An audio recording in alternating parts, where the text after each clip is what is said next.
The 2014 World Cup was a tournament like no other. Lionel Messi, Cristiano Ronaldo, and Neymar Jr. all entered the summer at the peak of their power, and the 4-week football festival was set to establish who the greatest player in world football was. We were also set to find out whether possession-based styles that dominated the previous few seasons was still the meta, and if anybody could stop Spain from winning their 4th consecutive international tournament. But what actually unfolded changed football history forever, starting a tactical revolution that defined how the game was played for the next decade. With wonder goals, early exits, and even bites on the way, this is the entire story of the 2014 World Cup. Takes the space. Marvelous. Hit by Hamas. Oh, what a goal! It's Lionel Messi. The goal the world wants it. In it for Götze. Mario Götze for Germany. They find a way. For the first time since 1950, football was returning to its spiritual home, Brazil. While football, as we know it, was conceptualized on the muddy fields of industrial English and Scottish cities, the beautiful game was born on the streets and beaches of Brazil. The South American nation gave a sport once defined by brute force its beauty, rhythm, and soul. From the amateur level in favela cages to the international stages where Brazil won the World Cup on 5 occasions, the nation epitomized the Joga Bonito philosophy, to play beautifully. Each of the nation's 5 World Cup winning campaigns featured at least one player who defied what was considered ordinary in football, even among the greats. Pelé was the figurehead of Brazil's early World Cup victories, combining flair with ruthless efficiency. Then came modern stars Romario, Ronaldo Nazario, and Ronaldinho, who lifted later World Cup trophies in an even more joyful style. R9 and Dino played with flair and creativity that broke the boundaries of elite-level sports, where success is often defined by discipline, strength, and tactics rather than the joyfulness of a dreaming kid on the Copacabana beach. The style inspired a generation of football fans and created the belief among Brazilians that it wasn't enough to just win. They must win while playing with the nation's flair. But after quarterfinal exits at the 2006 and 2010 World Cups, Brazil found themselves in a mini-crisis without the trophy that had become synonymous with the nation for 12 years. However, that didn't create pessimism among the Brazilian population. The nation knew that they had an upcoming star that was perhaps capable of eclipsing the samba stars of yesteryear, Neymar Jr. The Brazilian skill moves were somehow more jaw-dropping than Dino's a decade earlier, as he lit up the Camp Nou with flicks, tricks, and the occasional impossible goal.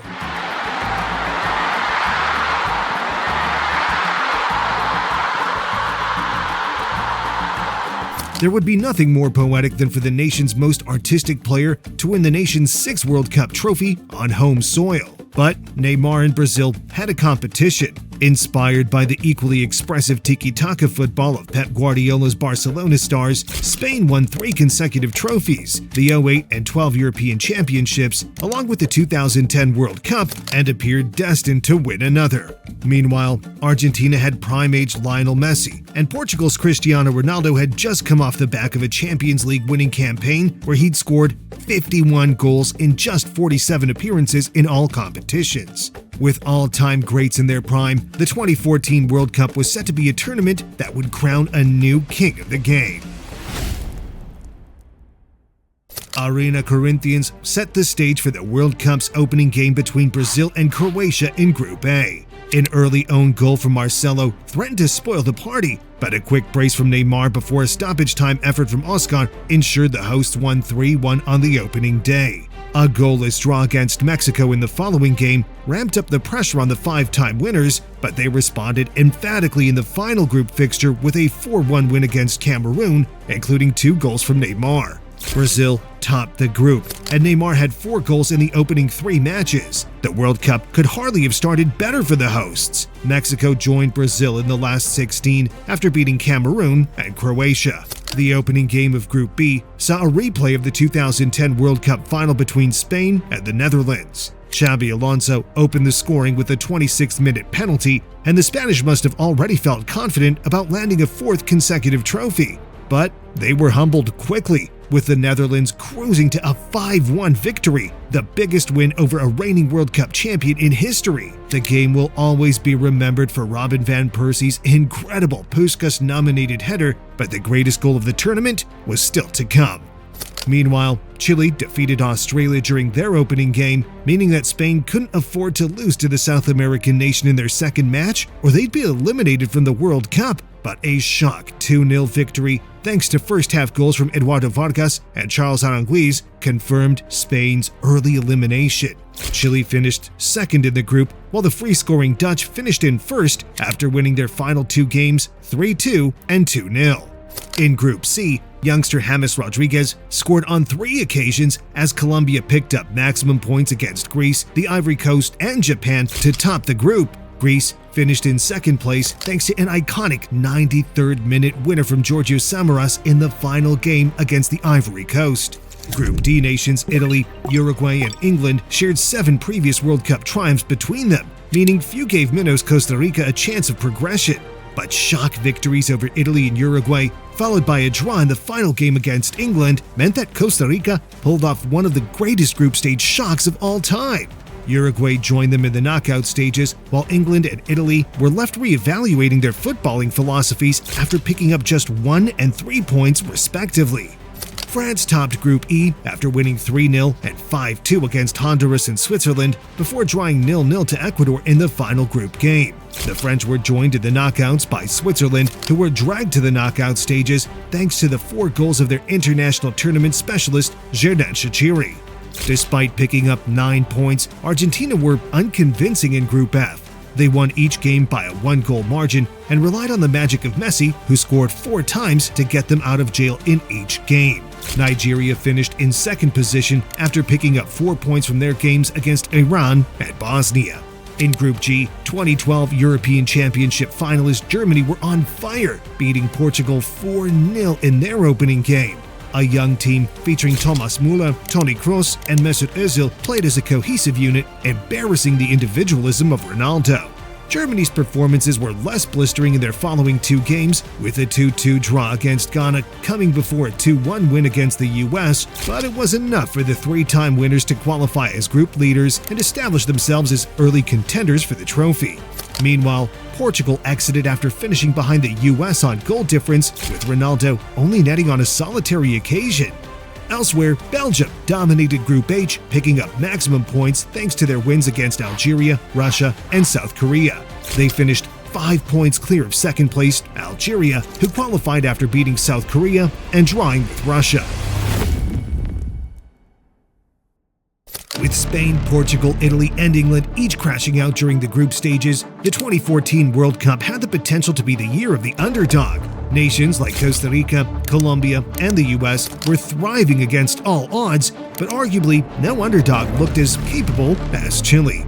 The nation had only previously progressed beyond the group stages on 2 occasions, yet expectations were high with their most talented team for a generation, featuring Alexis Sanchez and Arturo Vidal. The duo were world-class, shining for Barcelona and Juventus respectively, but faced Brazil in the last 16. The hosts started electrically, opening the scoring after 18 minutes when David Luiz converted from a corner. However, Chile equalized 12 minutes later as Sanchez notched his second of the tournament. Incredibly, Chile outperformed Brazil throughout the second half, forcing the game to extra time and eventually penalties, with Neymar ghosting throughout.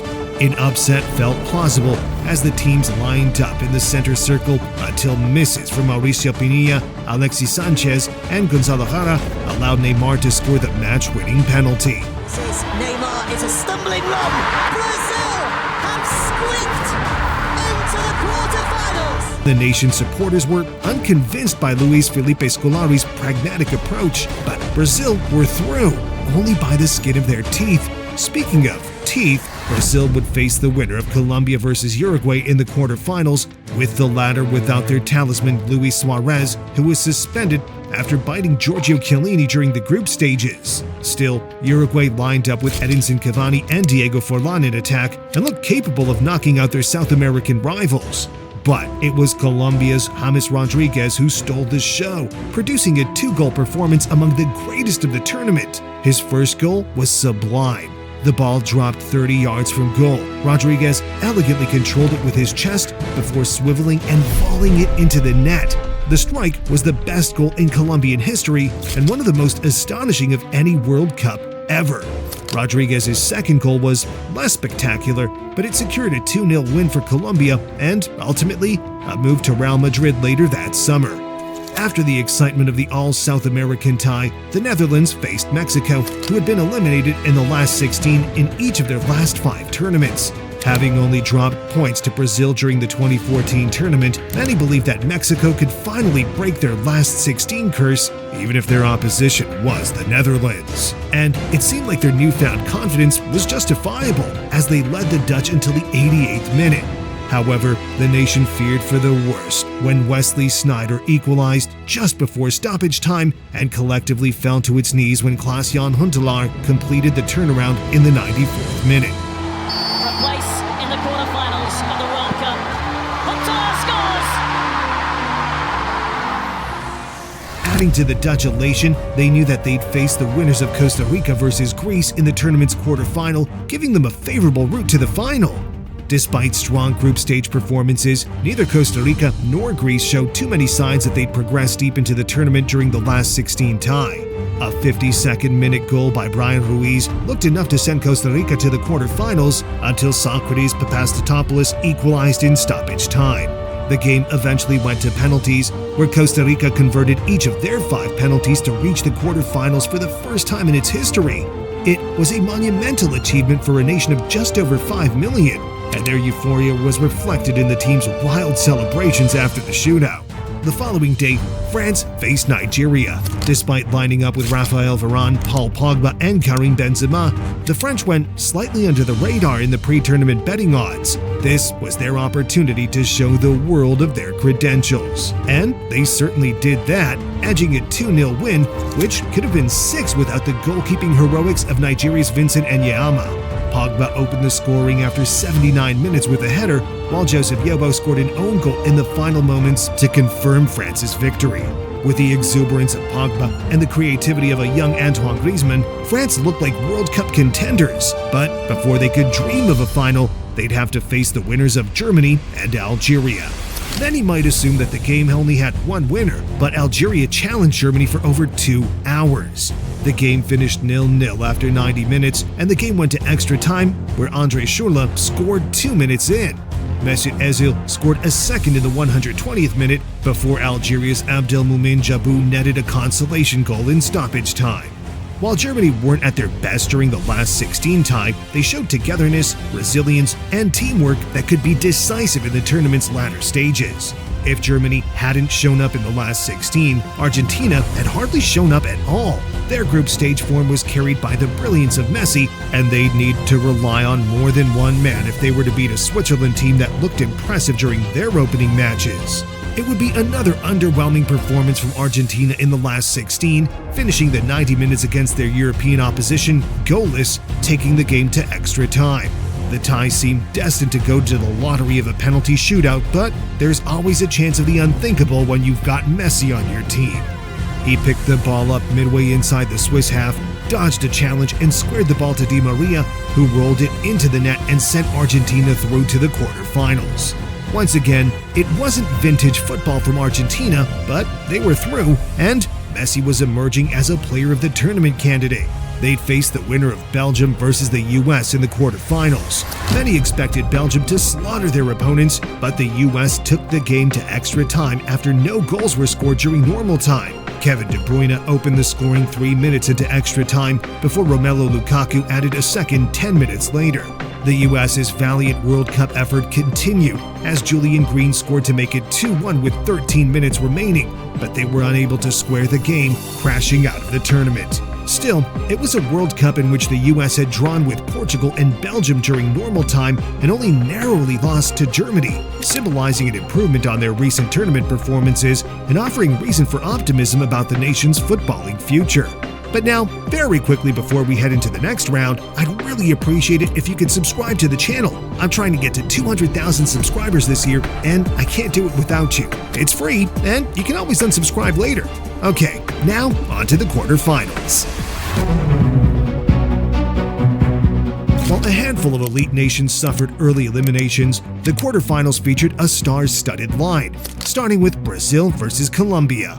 Although Brazil entered the game as strong favorites, Colombia were still high after Rodriguez's performance against Uruguay and believed that the sensation could provide more brilliance against the hosts. But Brazil started strongly as Thiago Silva converted Neymar's pinpoint corner to make the scoreline 1-0.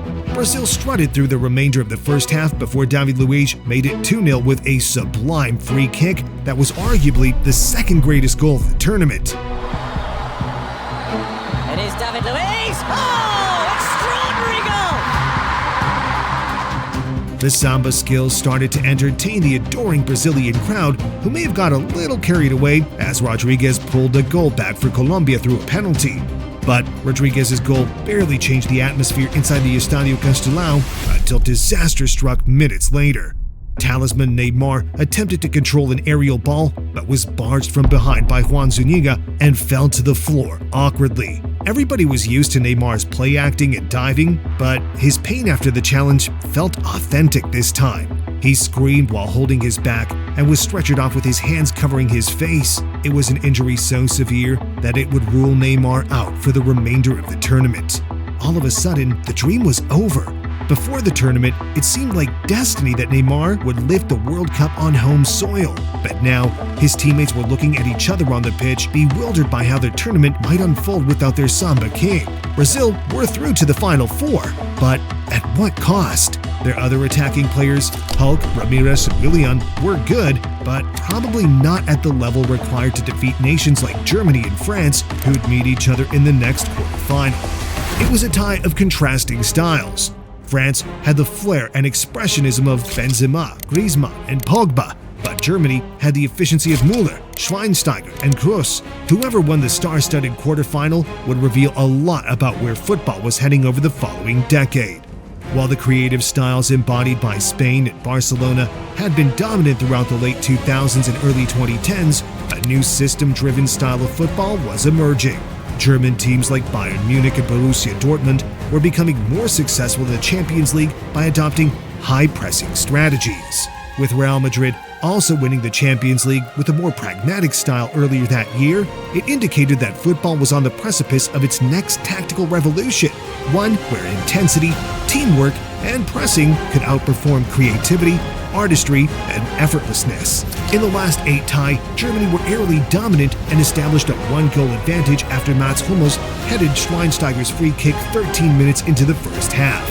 France showed panache and skill throughout the remainder of the game, creating several scoring opportunities, but were ultimately denied by Neuer's heroics. Germany were through and purring to play a Neymarless Brazil side in the semifinals. But first, 2 more quarterfinals would be played, starting with Argentina versus Belgium.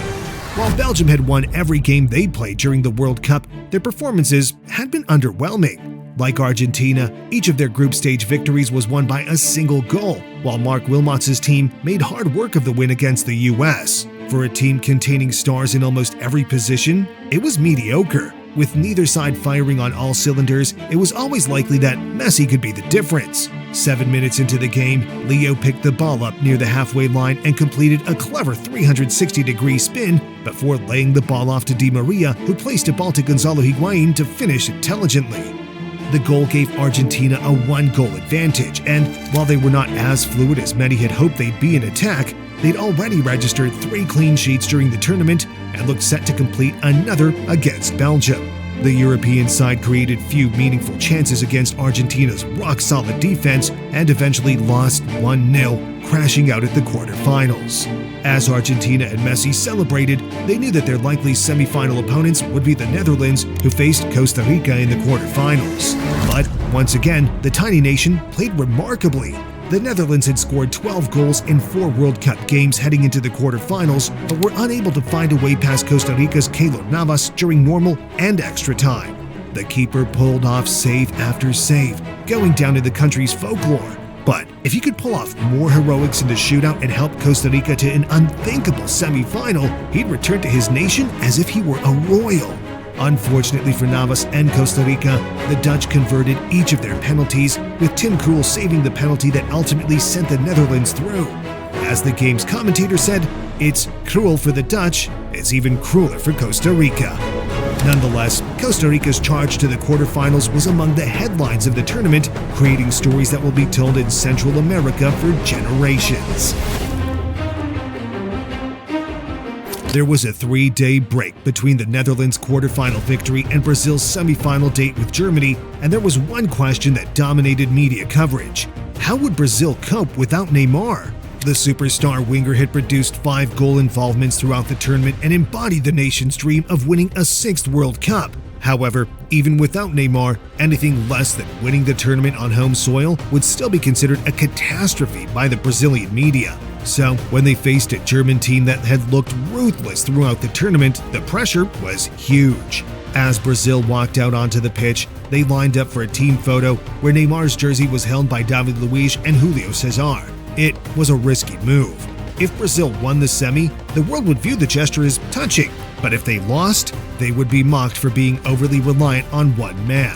After all, while Brazil's great teams of the past included standout talents like Ronaldinho, R9, and Pelé, they were well-rounded squads with several players who were capable of being match winners. But as the TV camera panned across the Brazil starting lineup, there was an apparent lack of superstar talent. Still, it was Brazil's defensive players who allowed Germany to establish an early advantage as the unmarked Müller converted a corner after 10 minutes. A 1-goal deficit against the Germans wasn't ideal, but not disastrous. However, a crazy 6-minute period in which Brazil conceded 4 times effectively ended the tie after 28 minutes.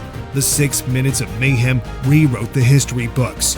During that time, Miroslav Klose scored his 16th World Cup goal, surpassing R9's total of 15.